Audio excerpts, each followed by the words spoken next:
Und los! Living Room wird präsentiert von Salt. Bills throwing Swiss francs. Before I die, I want my money in a Swiss bank. I can see right through these haters, fish tanks. Plus they frowning at my watch like my wrist stinks. Bills foreign, Swiss francs. As a kid, you had a car accident, and you had a, how do you call that, a plate? I don't know the exact English word for it. Yeah. In your head, right? Well, I didn't get a plate in my head, but I did suffer a fracture. My skull was fractured. I was in Canada with my father. I was up there my mother's cousin runs a karate dojo, and I was there to study karate. And we were there, and a car came off of the highway and up on the sidewalk and hit me. And, my father tried to pull me out of the way, and I was so light that I kind of flew into the air and actually hit a billboard. That's how far up I was actually projected into the air and bounced off of the billboard head first and just suffered a fracture to my skull. And, my parents joke, hey, that's what made you so smart. That's why you went to Harvard so young. Maybe. Yeah, maybe. I got photos of it, and it was so interesting when I look at the photos. I'm kind of standing there with a basket with some balloons and a bear and everything. And even though my skull is swollen like the size of a grapefruit here, it still just seemed like, hey, I guess I have to take this picture, but I'm ready to get back to life, get right back up and keep going. I mean, that's a heavy thing, and maybe that's why you were even more ambitious. I don't know. Do you think that had an extra influence on how ambitious you are in life? Yeah, I mean, I'll be honest with you. I really barely remember that happening. Really? Okay. Yeah, besides the photographs. Yeah. And it's really barely remember it. And I do remember this, that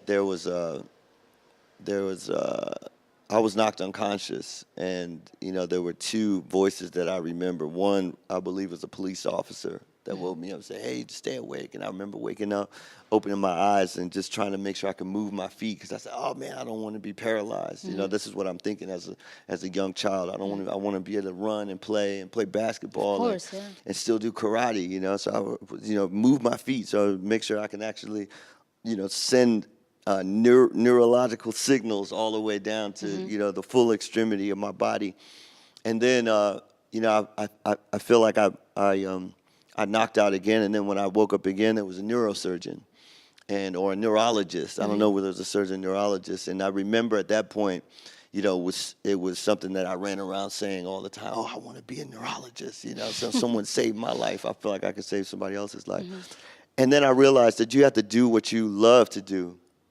And I, from the time I was very young, I just loved music so much. I saw my mother and father. That's how they fell in love. My father started a band so my mother could come be the lead singer, because, that was his way of saying, hey, I just want to spend as much time as I possibly can with you. So they would rehearse together. They would do shows together. And so, yeah, there's a certain level of romance and allure to that. And I said, I want to do music too. And wait a minute. Is there a woman you started that for? Say again? Like your dad? Is there a woman you made all this for? Where it said, I want to spend every single minute with you. Maybe she is the jet pilot. I have no idea. Yeah. Well, I mean, when you look at the Cassie trajectory, when I wrote that album, and, we were running around New York, two young kids, I mean, I stopped everything in my life, to just watch that, blossom the way that it did. I mean, it was such an amazing time. I mean, Facebook had only been around for a year. MySpace was really taking off. The music that we made together, there was a certain magic to it when people listen to Addiction or Me and You, yeah. And so, yeah, I mean, there was that, and then my second album, Transition, it was written for another young lady that I had been introduced to in New York, and I spent all my time, traveled around. When I was in Berlin just now for the Straight Outta Compton screening, I sent her an email. I said, you know what, remember that time I flew all the way to Berlin just for a day to come see you? And we went to the studio, and I made the record Guardian Angel, you know? And she said, oh yeah, those were the old days, you know? Now I wonder, Yeah. I always wondered, did you have a romantic relationship with Cassie at that time? Yeah, absolutely. That was my heart. That was everything. She literally my life, my heart, my everything. And you know, I guess that's interesting to people because it's human. It's about a human connection, you know. But yeah, we did everything together, you know. Music, traveling. My first real tour in Europe was with her. So yeah. I don't know if you have a relationship right now with a woman, but this person has to be an artist to, get along your side? I think we're all artists as human beings, right? So if you have a Facebook profile, you have an Instagram profile, you're curating the way that you want to be seen by the rest of the world, you know? That's true, yeah. So my team, man, we were just driving right now and just, I didn't even have to guess. I could just look back. There was a beautiful passage on the roadway. I didn't even have to think. I already knew that, my tour manager was going to be on Snapchat, with Okay.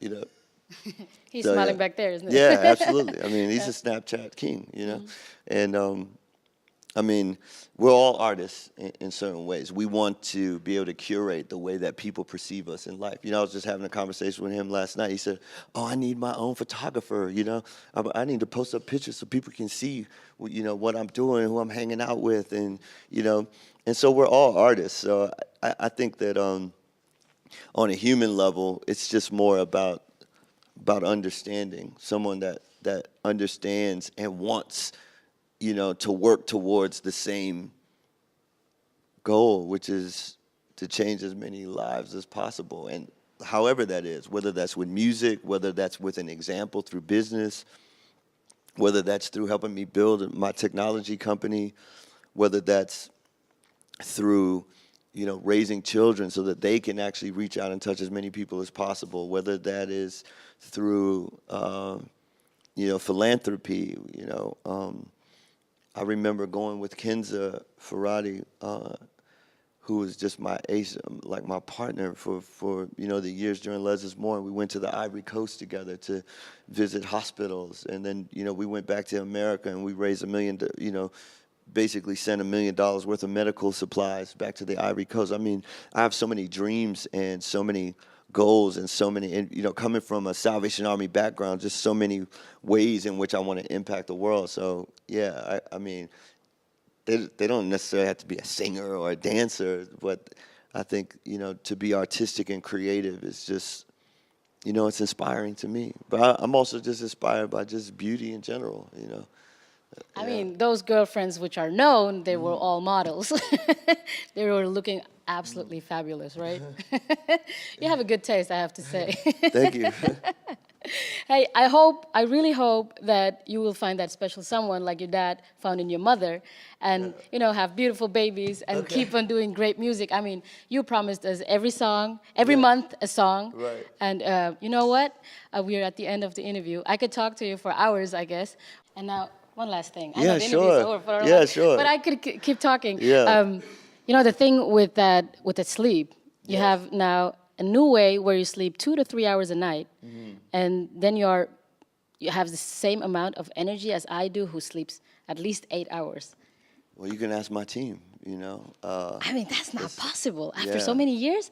Yeah, I mean, we're going on my 7th tour, and I'll tell you this: the first time that we actually had a tour bus, there were beds in the tour bus, and you can ask anyone on the tour. I never touched a bed in the tour bus, So literally after the show, I would go onto the bus, set up my computer, and I was cutting, and I still do. I cut all my own videos. I mean, I have interns and young people that I mentor who are going to get to that level where they can cut at the level that I personally want to see for myself. But that's what I was doing every single night, reviewing footage, and almost like a basketball player or a football player, every single night after the show, reviewing the footage of the show, and then sitting down with the band and saying, look, we should do this differently, we should do that differently. And I mean, that's why I think after all these years with, I would say, diminishing awareness, diminishing presence in the marketplace, we still have folks that will come to the show because they know, look, you know, I heard Ryan's show is 2.5 hours long. I mean, in some cities we played for 4 hours just because that's how much we love music. I mean, if I was your doctor, I would say, Ryan, stop. You need sleep, man. You know, Like, had you ever had a point where your body says, enough, I'm done? Yeah, and it was on stage, you know. So I was on stage, and you know, early in my career, I would always hunch over when I was performing because I want to get as close to the people as possible. I want it to be intense. I'm leaning in, and after a while, it created a curvature in my spine that was unhealthy, and eventually led to a herniated disc in my lower back. And so there was a concert where I was on stage, and literally just the pain was agonizing. And I got through the concert, but we actually had to have a doctor come and give me an injection, a painkiller, which I don't really, you know, I lead a pretty, very simple life in terms of, you know, I don't drink, I don't do drugs, I don't smoke weed. You know, I have nothing against it for people that use it to get, to be creative in the studio, but that's just not anything that I've ever depended on. And so for me to actually have to get an injection of medicine as a painkiller, you know, it let me know, like, okay, you need to make sure you watch it, you know, and take care. So then, you know, for future tours, I actually had I have a trainer on tour, stretches me out. I have a pre-show ritual, push-ups, and yeah, man, you know, just I try to eat healthy and You know, keep my physique I respect that a lot. Yeah. I didn't see a lot of, you know, artists, especially in the rap game, who live healthy. Yeah. And, you know, people out there, you can be healthy and super, you know, at the same time. You don't have to do drugs and stuff. Yeah. I really respect you that a know, lot. listen, I think that there's a pathway in life for everyone, right? And so, you know, some of our greatest artists, so I can't be upset, right? Some of our greatest artists, and we could talk about Jimi Hendrix, you know, they were into psychedelic drugs, you know, and they came and they left, you know. So me, I've been in the game so long, and Jimi Hendrix was here for 3 years, and a lot more people in the world know Jimmy than they know me, right? And so I think that for artists, as humans, we emulate success. We emulate the heroes that we have. And so if you want to be a rock star, then, you know, you look at the rock stars of the 60s and 70s, and you saw what they did and the way that they lived and the attitude they had and the chemicals they ingested, you know, to get to that level, to really get to that level of fearlessness. And, you know, I can't blame some artists for saying, hey, let me try that. I want to see where it takes me mentally. I want to see where it takes me creatively, you know. And even if your life is shorter, I mean, our lives are always going to be measured by what we give to the world. And so if you decide that you are trying out substances to give more to the world, our life is short. Tomorrow's not promised. I mean, I can go out on the street right now and some crazy Swiss driver just take me out, you know? happen, yeah. And so for me, it's just about making sure you just give the most in whatever you do and whatever you need to do that, you know. All You gotta right. do it. Thank you very much for giving us so much time. Yeah. I'm sorry, guys. I've been selfish. I've been talking a lot. Yeah. But I appreciate the interview. Yeah, Thank I you very appreciate much. this interview too. This was Right. great. Looks like my wrist stink. Bills foreign, Swiss francs. Before I die, stack my money in a Swiss bank. I can see right through these haters. Fish tanks, guess they staring at my watch. There to my mother's cousin runs a karate dojo, and I was there to study karate, and we were there, and a car came off of the highway and up on the sidewalk and hit me, and you know my father tried to pull me out of the way, and I was so light that I kind of flew into the air and actually hit a. Und los! Living Room wird präsentiert von Songs. Bills foreign, Swiss francs. Before I die, I want my money in a Swiss bank. I can see right through these haters. Fish tanks, plus they frowning at my watch like my wrist stink. Billboard. That's how far up I was actually projected into the air and my bounced God. off of the billboard head first and just suffered a fracture to my skull. And you know, my parents joke, "Hey, that's what made you so smart. You know, that's why you went to Harvard so young." Maybe. Yeah, maybe. You know, I got photos. As a kid, you had a car accident, and you had a, how do you call that, a plate? I don't know the exact English word for it. Yeah. In your head, right?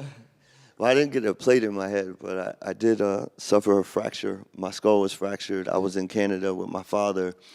I was up of it, you know, and it was so interesting when I look at the photos. I'm kind of standing there with a basket with I guess some balloons and a bear and everything. And even though my skull is swollen like the size of a grapefruit here, it still just seemed like, hey, you know, I guess I have to take this picture. But